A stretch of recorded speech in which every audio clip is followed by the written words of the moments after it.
Andrew was born in June 26 of 1995. He was just like any other little boy. Andrew's sisters absolutely loved their little brother.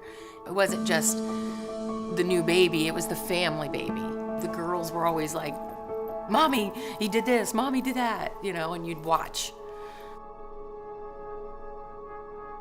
We were horseback riding that day, and he just wanted to go home, and that's not like him. We went home and went to lay down and take a nap, and he started having a seizure, and that's kind of how the whole nightmare started.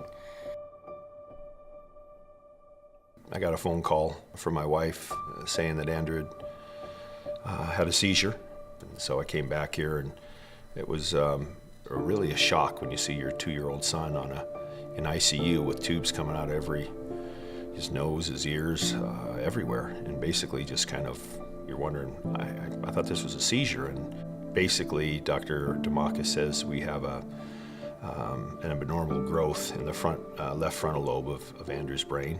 We come back about a week later and find out that the growth is a malignant tumor, and that it was important that they do an extraction at that time.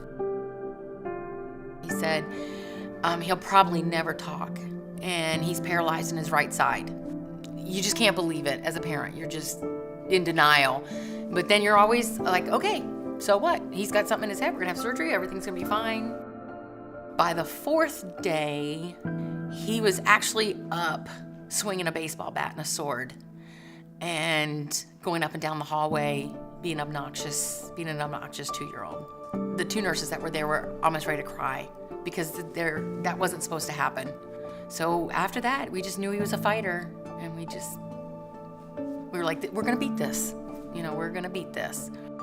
And during that time, you got to understand, Andrew's a 2.5-year-old boy, and even through his chemotherapy and getting frail and everything else, he was just like any other 2-year-old. He was running around doing things with his sisters, and it seemed like he was on his way out and doing much better. And the MRI came back.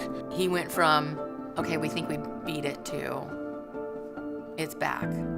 Words from doctors, saying, okay, Annette, you need to just be with him as much as possible now, because there's nothing more we can do.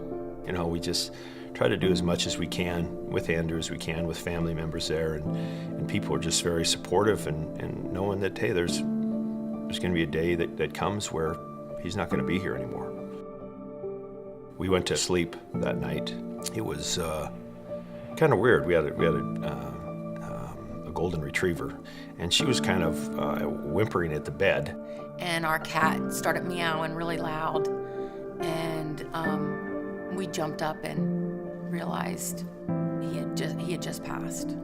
And I just lost it. That day comes, and you don't know how. You think you're strong enough to deal with it. I just lost it. I grabbed him and held him and ran outside and just screaming, no, this can't happen. This can't be happening. There aren't any words. You sit there and you're like, okay, what do you do now? Let's keep fighting. Is there another way? Is there, you don't realize how final, I think, death is until it hits. But don't ever give up.